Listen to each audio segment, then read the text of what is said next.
예, 이번 시간은 논리사 논리 5에 대해 설명을 드리도록 하겠습니다.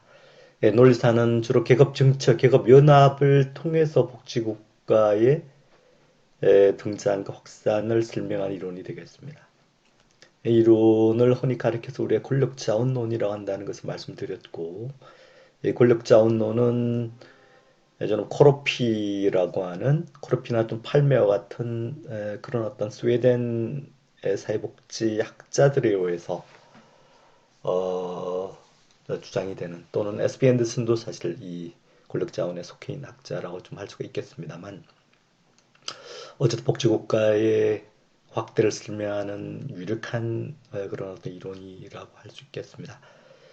실증적인 데이터 분석을 통해서 여러 가지 이론을 검증할 때 사실은 적어도 복지국가의 확대에 관한 하는 이 권력자원론의 적합성이 가장 잘 보여진다는 측면에서 가장 유력한, 그 여러 이론 중에서 권력자원론이 가장 유력한 이론이라고 할 수 있겠습니다만, 어쨌든 복지국가의 축소기 이후에는 사실 이런 적합성이 떨어진다는 것도 말씀을 좀 드렸습니다.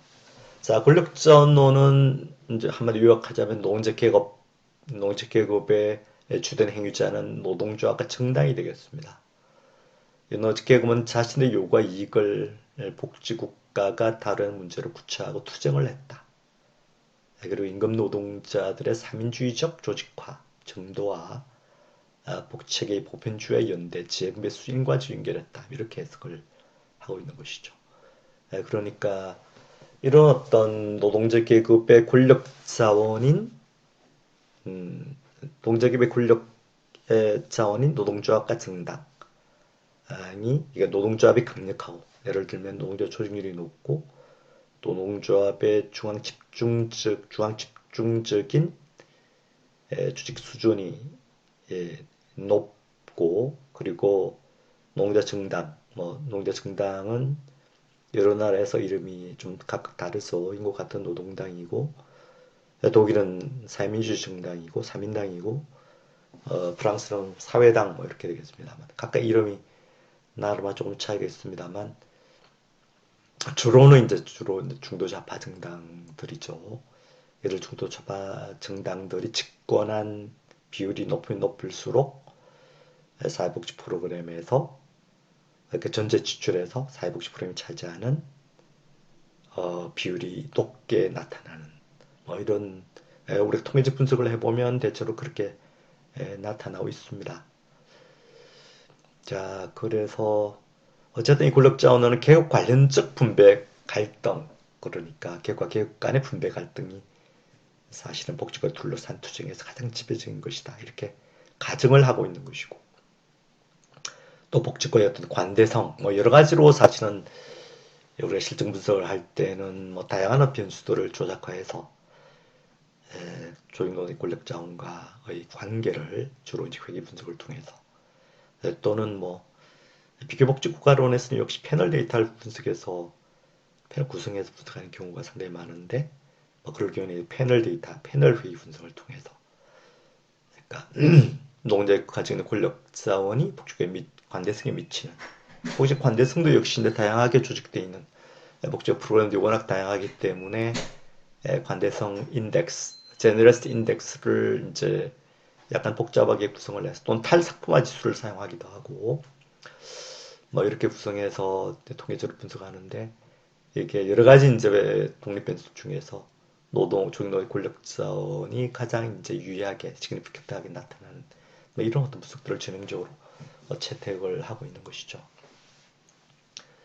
자, 그리고 또 KSP 앤더슨은 이제 복지국가의 등장과 확산을 계급 및 그 계급 참여 연합, 콜리션이죠. 콜리션이 전개한 사회적인 투쟁에 의한 것으로 해석을 하는.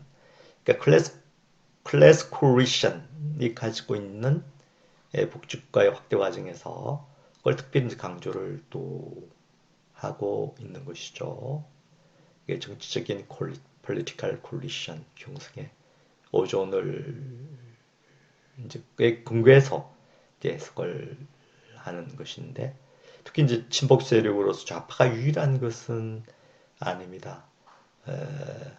본격적인 산업화가 전개되기 이전에는 스칸디나비아 국가의 경우에는 역시 농민 계급이 중요한 세력이었고 또 중간층들이 이제 대거 형성된 이후에는 사실 중간 계급 또는 중간층이 복지국가의 확대 과정에서 이런 어떤 중도좌파 정당들이 연합을 형성해야 할 이걸 우리가 복지 동맹이라고 하는 것이죠.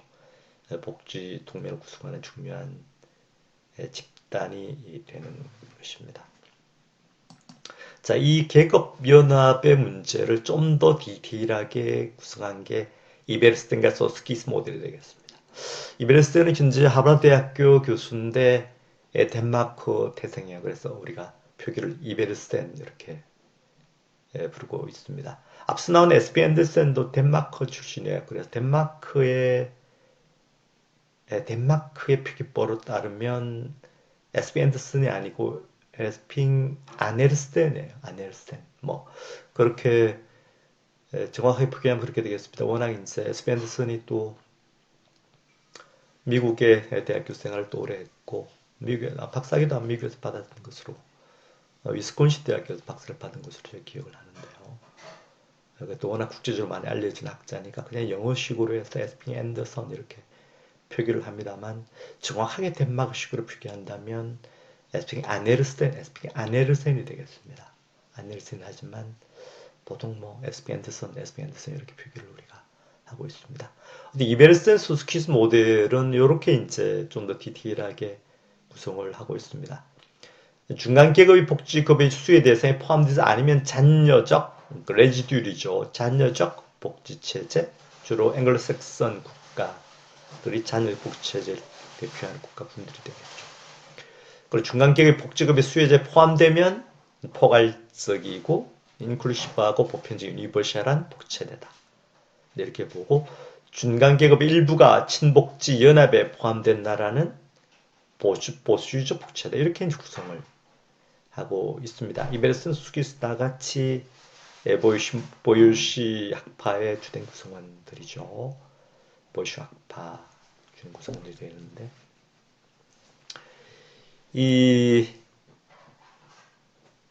이들은 이제 보이시 학파에 대해 조금 더 설명을 드리면 보이시 학파에서 2001년도에 이제 보이시 학파에서 책을 하나 내는데 이 책이 대단히 획기적인 그런 어떤 책이고 지금까지 영향을 미치고 있는 그런 책이 되겠습니다. 그래서 이 책이 그래서 이제 핵심적으로 구분하고 있는 게 이제 LME와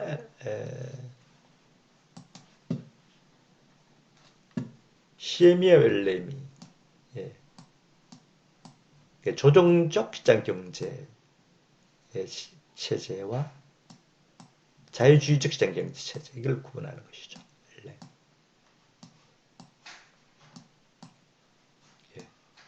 구분을 하는 것인데 CME라고 하는 것은 Coordinated Market Economy가 되는 것이고 LME는 Liberal Market Economy가 되겠습니다. 이들 주장의 핵심적인 가르치는 CME, LME를 구분하는 것은 역시 시장의 역할이죠. LME는 시장이 기업과 기업 간의 관계, 또 기업과 피용자들, 또 기업과 노조들의 관계를 조정하는 핵심 역할을 시장에 부여하는 그런 나라들이고 CME는 시장이 아닌 비시장적인 여러 가지 제도들, 메커니즘들이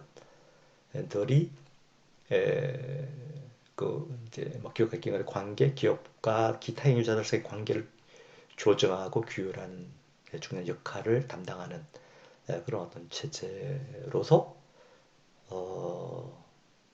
이제 사회 질서를 구성한 그런 일본의 나라들이 되겠습니다. 레미는 대부분 앵글로색슨 국가들이고 CME는 스칸디나비아 국가들과 유럽 대륙 국가들이죠. 그래서 이들 국가들에 있어 노사관계 제도랄지 교육을 제도랄지 그리고 기획 가버넌스라든가 이런 것들이 상당히 차이가 난다 이렇게 이야기를 하고 있습니다. 이들이 이 이론을 제기한 이유는 사실은 1980, 90년대 사실은 그러니까 시장 자본주의 국가로 자본주의가 수렴될 것이라고 하는 그런 어떤 주장에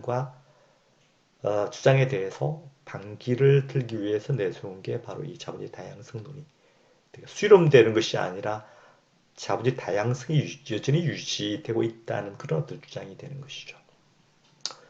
어쨌든 그리고 또 기업도 이들 주장의 핵심 특징이 앞 시간에 말씀드린 것처럼 기업이 가지고 있는 역할을 또 강조한 이런 점이 되겠습니다만, 이것은 조금 있다가 다시 이제 고용주와 복지국가에서 다시 한번 언급을 좀 하겠습니다.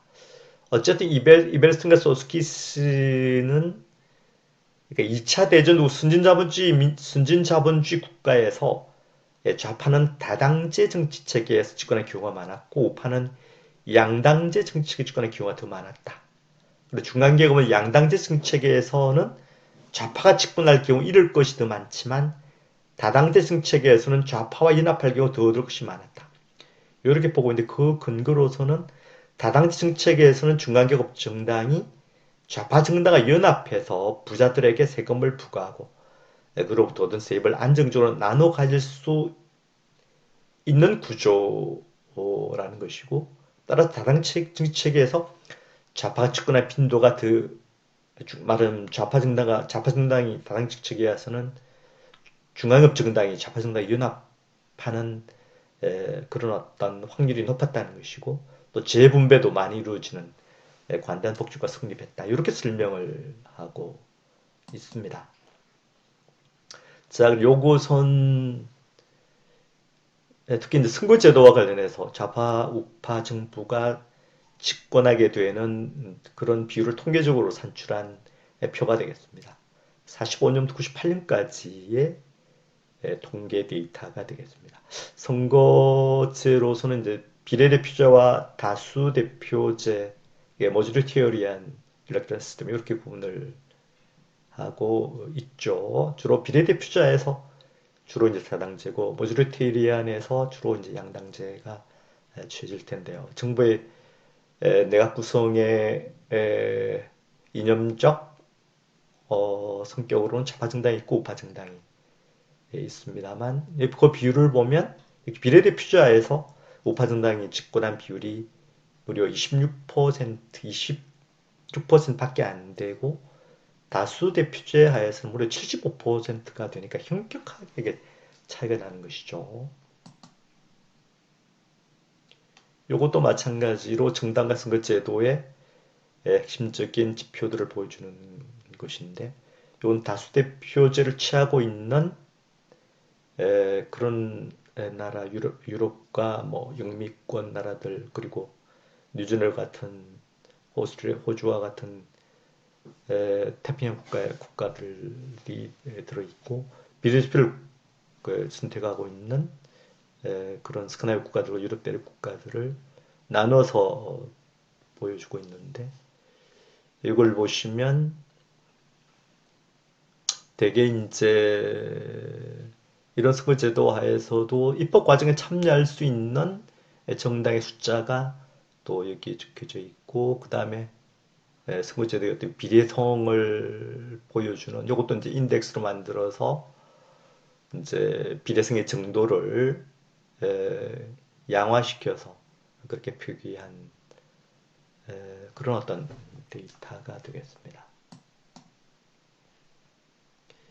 자, 요것은 이제 여러 가지 제도 하에서 경제 쇼크에 정부가 어떻게 대응하는가를 보여주는 그런 어떤 요것도 아마 이백석 기자의 논문에서 제가 아마 카피를 한 것 같은데요.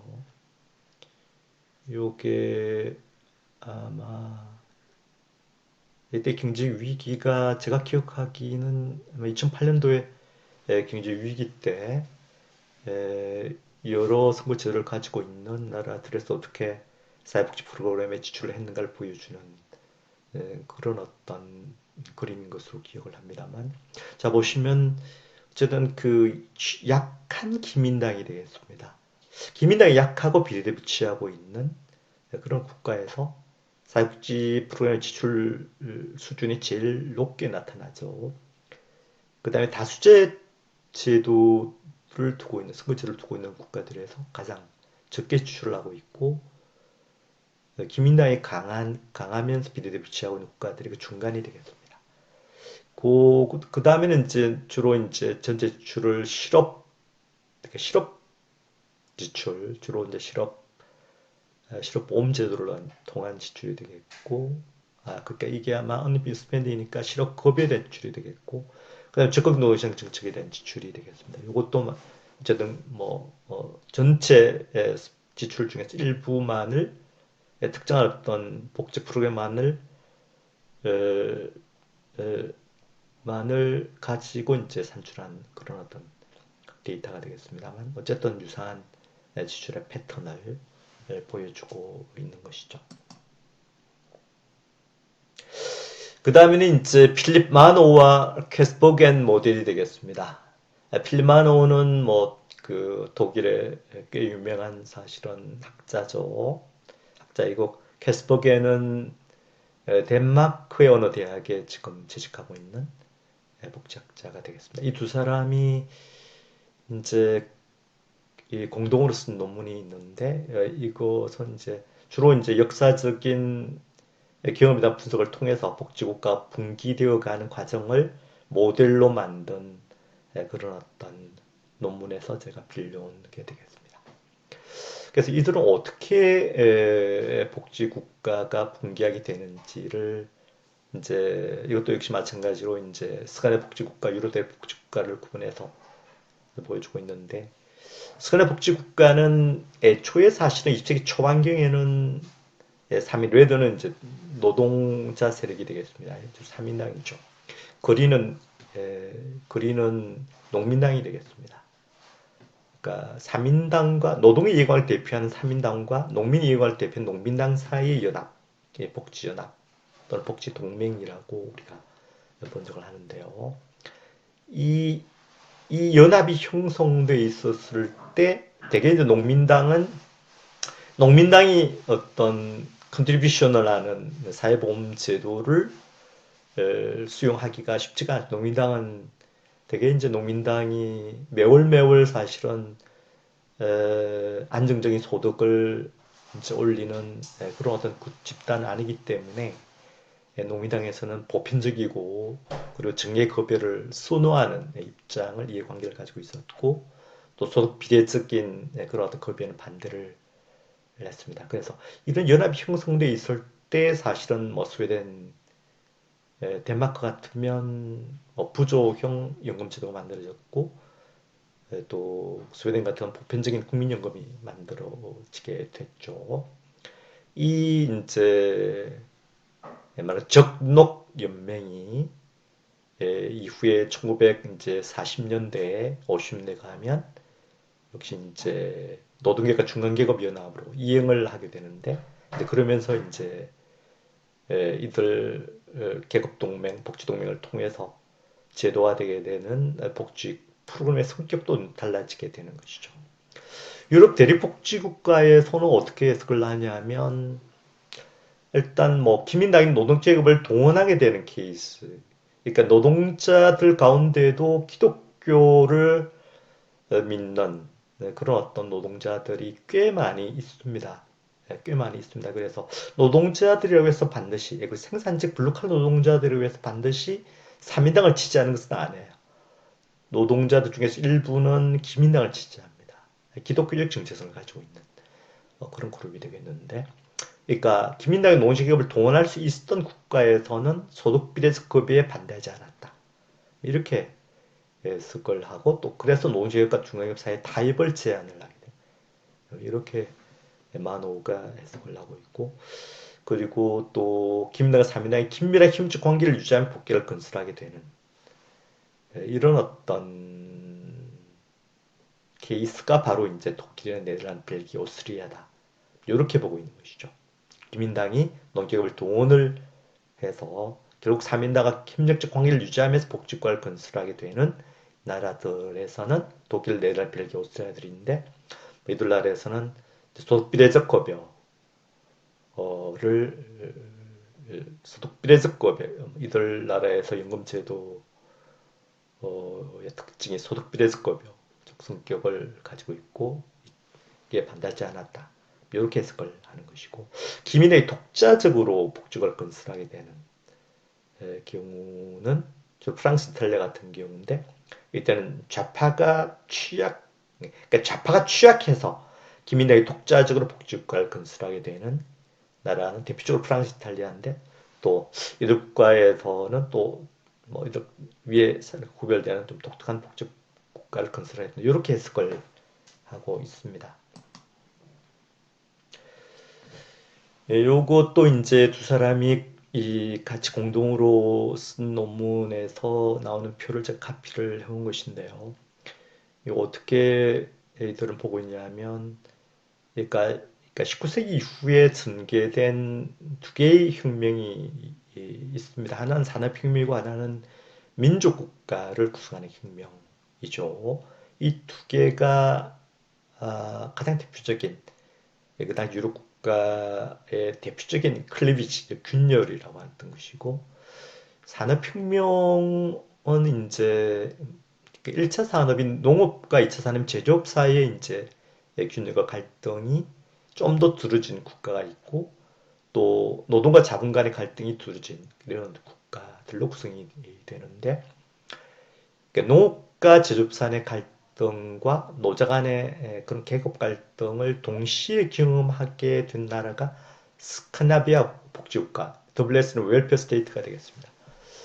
이런 스칸디나비아 복지국가, 이 두 개의 갈등을 동시에 경험한 나라가 보편주의적 복지국가를 건설했다. 이렇게 이제 이들은 해석을 하고 노자 간의 갈등만을 경험한 나라는 영국인데 영국은 자유주의적 복지국가를 건설했고 그리고 민주주의 형성 과정과 관련해서는 국가와 교회 간의 갈등이 상당히 첨예하게 나타나게 되는데 대체로 유럽 대륙 국가들이 바로 이 국가와 교회 간의 갈등 한편은 국가와 교회 간의 갈등 다른 한편으로는 역시 노동과 자본의 갈등이라고 한 두 개의 갈등을 공통적으로 경험한 국가들에서는 유럽 대륙 국가식의 복지국가가 건설이 되는 것으로 이렇게 이제 설명을 이들은 하고 있다. 이렇게 정리할 수가 있겠습니다. 네, 마지막으로는 고용주와 복지국가인데요. 아까 말씀드린 것처럼 이건 보요시 학자들이 주장하고 있는 그런 이론이 되겠습니다. 그래서 앞서 말씀드렸지만 에스핑 안데서는 권력자원론에서는 폴스 게인스트 마켓이라고 1985년에 출간된 이 책의 제목이 보여주듯이 시장에 저항하는 정치 이게 복지국가 복지정치라는 것이죠. 그래서 고용주는 언제나 탈상품에 저항하는 것으로 간주되고 있지만 이제 이들이 보기에 그러니까 자본주의 다양성론자들이 보기에는 이건 좀 충분치 않다, 좀 부적합하다 이렇게 보는 것이죠. 그래서 앞서 말씀드린 조정적 시장 경제 체제, 그러니까 스칸디나비아 국가들과 유럽 대륙 국가들이 되겠습니다. 이런 조정적 시장 경제 체제에서 자본가들은 자신의 경영을 유지하기 위해서 산특수적 숙련을 갖고서 노동시장 이동이 적은 고순 노동력을 필요로 하는 것이죠. 그러니까 산업 특수 숙련이라고 하는 것은 뭐 특정한 산업 내에서 통용이 되는 숙련이 되겠습니다. 예를 들면 폭스바겐에서 일을 한 숙련 노동자는 뭐 벤츠에서도 통용되는 숙련을 가지고 있다 이런 이야기가 되겠죠. 이게 이제 기업 특수 숙련과 좀 구별되는 개념이 되겠습니다. 기업 특수 숙련이라고 하는 것은 자기가 속해 있는 해당 기업 내에서만 통용이 되는 숙련을 가리켜서 우리가 펌 스페시픽 스킬이라고 부르고 산업 특수 숙련은 산업 내에 통용되는 숙련이니까 고승인 노동자들은 상당한 정도로 자기 속해 있는 고용주에 대해서 교섭력을 가지고 있는 경우인데 어쨌든 뭐 기업들은 고승인 노동자들이 항상 필요하니까 이 고승인 노동자들이 고용성의 안정과 일정한 질을 보장받으면서 어, 말하자면 뭐 특정 기업 내에 좀 안정적으로 이 일을 할 것을 기업에서는 당연히 이제 원하게 되는 것이죠. 이제 이런 어떤 기업의 필요를 보장하기 위해서 사실은 실업보험제도를 기업들도 실업보험제도를 이제 원하게 되는 것이고 이제 그래서 고용주를 반드시 탈상품에 저항하는 것이 아니라 에, 오히려 탈상품화를 좀 원하는 이런 어떤 케이스로서 에, 네, 이런 거에 설명을 좀 하고 있습니다. 뭐 이런 어떤 노래를 통해서 자본의 다양한 근로자들이 권력자원도 비판, 비판을 하게 되는 것이죠. 그래서 사회정책은 노동자 이해관계, 고용주 간 이해관계 갈등을 반영한 것이기보다는 양자 이해관계한 균형을 반영한다. 이렇게 해석을 하고 있습니다. 자, 그래서 뭐 이들은 노동과 자본은 반드시 적대적 관계가 아니다. 사회보호 체계는 중요 산업 부문인 노조와 고용주들의 필요와 선호를 반영한다. 중요 산업 부문의 핵심 노동력을 임금 상실로부터 보호해준과 동시에 그 산업 부문 고용주들에게는 그들이 필요한 노동력을 공급해주는 유인 구조를 창출한다. 이렇게 이제 해석을 하고 대표적으로 이를 주장하는 그러니까 실업보험제도를 통해서 이제 역사적으로 고용주들이 실업보험제도를 적극적으로 지원했다는 것을 역사적으로 분석한 대표적인 그런 어떤 연구자 이사벨 마레스라고 하는 예, 이사벨라 마레스라고 하는 그런 어떤 여성 연구자여서 지금 아마 예일 대학교에 있는 것으로 제가 기억을 하는데 예일 대학교 있는 것을 기억을 하는데 상당히 유명한 그런 어떤 연구자 중에 한 명이 되겠습니다. 이사벨라 마레스라고 연구자인데 역사적으로 그런 어떤 실업범위도 분석을 통해서 고용주들의 이해관계가 반드시 사회보장 제도, 사회복지 프로그램에 대해서 저항한 게 아니고 그들도 이제 원했다라고 하는 것을 증명하는 것이다. 그런 의미에서 토벤이 이베르스텐이 이런 용어를 쓰고 있습니다. 포마켓이라고 하는 이런 어떤 시장을 위한 정치 이런 용어를 쓰고 있는데 이베르스텐은 이렇게도 구분을 하고 저생산성과 저숙련 부문에서는 재분배와 적극적 노동 정책이 필요하게 되는데 이것은 politics against market이라고 하는 것이죠. 하지만 고생산성과 고숙련 부문에서는 정치와 시장 사이의 공생적 관계가 요구되는 영역이었다. 이렇게 이제 구분을 하고 있고 상당히 설득력이 있는 그런 어떤 이론이다. 이렇게 해석을 할 수가 있겠습니다. 예, 이번 주 강의는 뭐 이 정도로 마치겠습니다. 예, 수고하셨습니다.